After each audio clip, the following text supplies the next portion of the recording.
Assalamualaikum warahmatullahi wabarakatuh. Selamat pagi dulur-dulurku. Hari Minggu ini gua mau San Mori bareng teman-teman. Aku berangkat sih yo. San Mori bareng teman-teman. Mau rencananya ke mana? Ke Bukit Selo.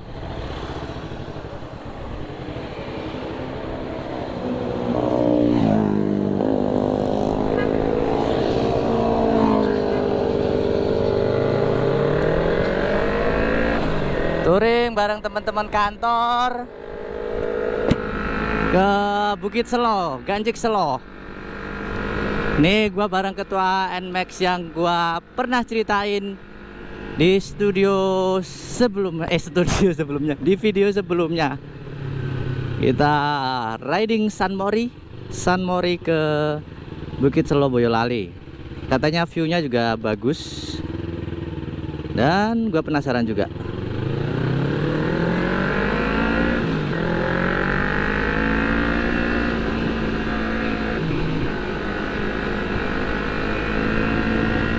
Pagi ini cuacanya mendung dan semoga nggak hujan.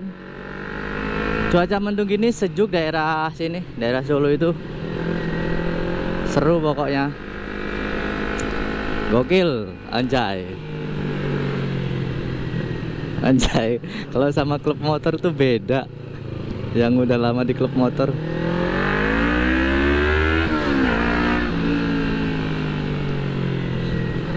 Langsung cara nyalip-nyalipnya itu beda.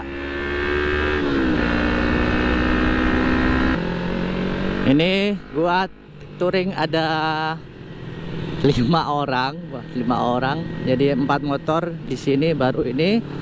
Terus yang 1 motor udah duluan.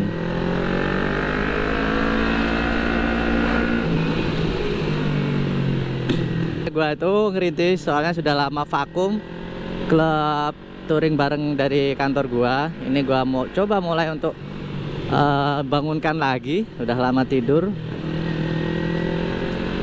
Dan semoga kegiatan berjalan lancar. Pagi ini bebas karena gua nggak ada kelas. Yoi, kebetulan gua juga nggak ada kelas, nggak ada kerjaan, libur hari Minggu. Kita San Mori aja. Yoyoy, Ganjik Selo. Oke, gua mau cerita lagi tentang pengalaman gua selama di Solo. Pengalaman yang baru 2 bulan tinggal di Solo. Awal kali gua tinggal di Solo itu dapat kos-kosan yang angker, anjay. Jadi kenapa gua bilang angker? Di akhir kos-kosan itu temen gua yang bisa lihat itu cerita. Nah, gua kos di situ itu nggak sampai 1 bulan udah cabut duluan anjir. Karena saking apa ya, gua parno sih sebenarnya, takut dan juga jadi parno. Sebenarnya kalau kayak gitu tuh ada, tapi gua mending nggak usah tahu, nggak usah dikasih tahu, biar apa namanya, nggak terlalu parno kayak gitu. Man ya itu tadi udah terlanjur. Nah, singkat cerita kayak gini nih, gua pakai aplikasi Mami Kos. Nah, gua dapet tuh kos-kosannya dengan harga yang murah, dengan fasilitas yang lengkap, mulai dari air dingin, air panas, AC, wifi, kamar mandi dalam, terus ada garasi, terus ada dapur, bisa ada buat masak sendiri, tempat masak sendiri, terus ada kulkas, ada meja makan, pokoknya lengkap kayak gitu kan. Nah, harganya waktu itu cuma 1.200.000. Akhirnya gua tertarik lah, tanpa apa namanya, pikir panjang. Nggak, maksudnya dalam artian karena fasilitasnya kayak gitu, dan juga gua nggak mikir ke arah yang mistis kayak gitu sih. Akhirnya gua ambil lah di situ. Nah, setelah gua ambil, ternyata itu nggak sesuai dengan hasilnya. Nggak sesuai dengan hasilnya dalam artian itu Itu tadi mistis. Pas di tanggal 20 November 2020 kemarin, temen gua kantor mainlah ke kosan gua. Nah, kebetulan dia itu punya ibaratnya kelebihan lah, dalam artian bisa ngelihat sesuatu goib kayak gitu kan. Dia itu cerita kalau misal di tangga itu ada sosok cewek, terus di dapur itu ada sosok hitam besar. Anjir, kata gua, kenapa malah dikasih tahu kan? Akhirnya malah jadi parno itu kan. Akhirnya gua nggak betah itu hari itu juga. Hari itu juga gua nggak betah, terus langsung keluar nongkrong, balik-balik setengah jam 12. Nah, gue cerita dulu nih. Kemana kita? Kita ke Selo, anjay. Dengan Mas siapa ini? Mas Alfian, yang paling ganteng sa Medan. Iya, masuk vlog. Nanti kita bikin klub motor Amo.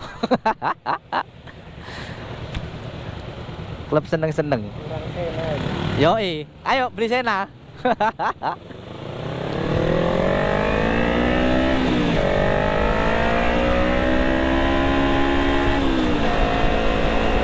Depan nih temen gua pakai Aerox, mantap Aeroxnya.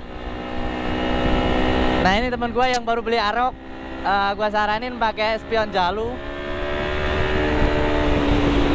biar apa namanya, keren sih, cakep kayak gini kan. Kalau kelihatan kok di spion itu.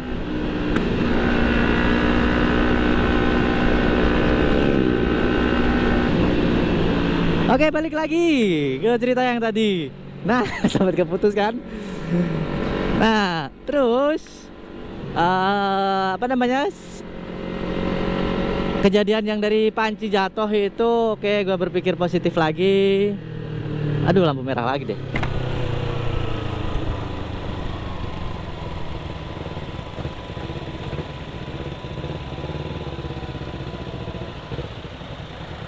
Mas Ahmad mau kemana? Jalan-jalan. Baru Mas Ahmad. Yoi.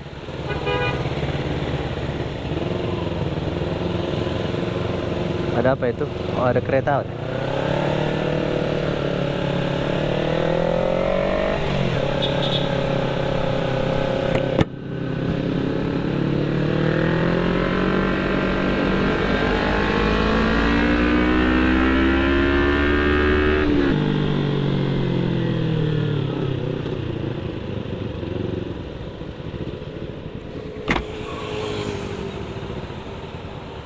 Halo Pak Bowo, mau kemana? Mau reading. Reading kemana? Guru Jawa Tengah. Solo, mantap. Nih Bapak ini ketua NMAX Solo Raya ya. Nanti kalian klub NMAX kalau mau kontak-kontak San Mogab bisa kontak ya Pak ya. Siap. Yoi. Kita mau ke Bukit Selo, New Selo katanya. Itu yang katanya sih posisinya naik banget ke atas. Semoga nggak hujan aja sih, karena mendung.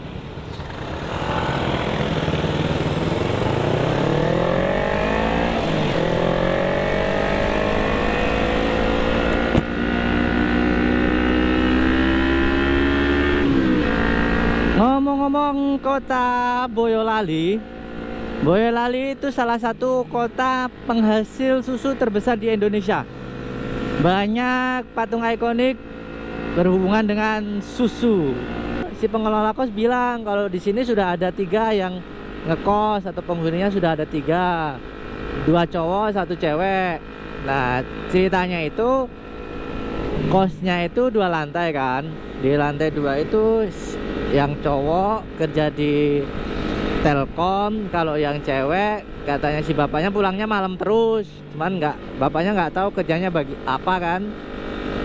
Terus kalau yang di lantai bawah itu cowok juga kerjanya di Telkom. Oke lah, gua mikirnya kos ada temen lah, ada orang seenggaknya di kosan itu, karena gua awal-awal di situ ngelihat kos itu dapat kesan yang gimana ya, kayak rumah yang udah lama nggak dihuni sih, kelihatan kan, antara rumah yang baru dihuni terus penghuninya pergi atau nggak ada, sama rumah yang lama nggak dihuni itu kelihatan kan.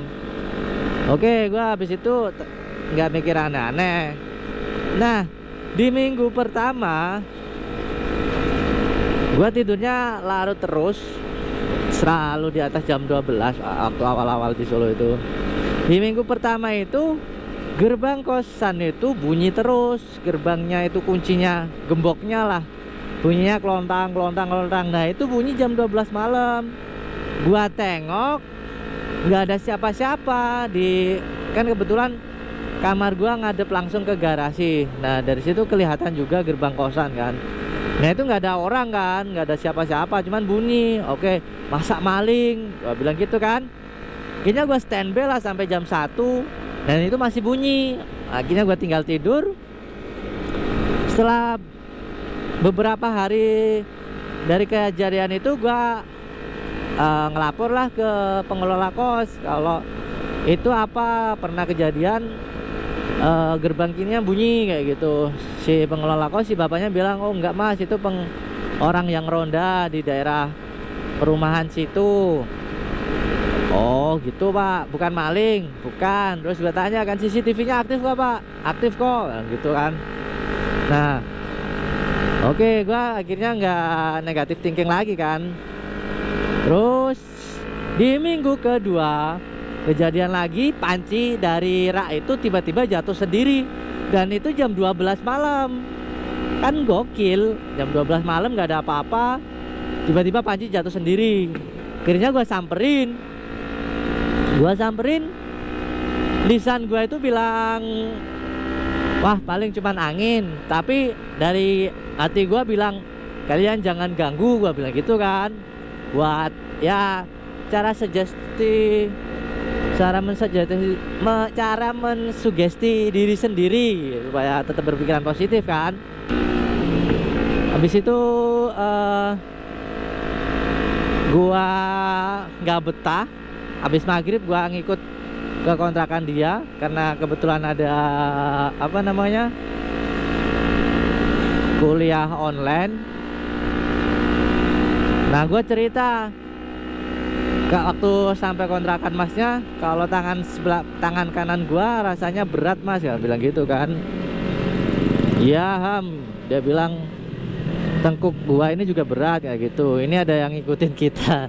Langsung tangan si masnya itu langsung merinding gitu, kelihatan banget tangan merinding kayak gitu kan. Nah habis itu ini gua ngomong, gua apa namanya, habis itu gua keluar kan, ngajakin nongkrong, ngopi, pulang-pulang jam setengah 12. Nah waktu itu gua sempet mau nginep di kontrakannya senior gua itu, karena ya itu si Parno sama takut tadi. Akhirnya gua beraniin nggak nginep di kontrakan senior gua kan. Nah habis itu gue beraniin pulang ke kosan.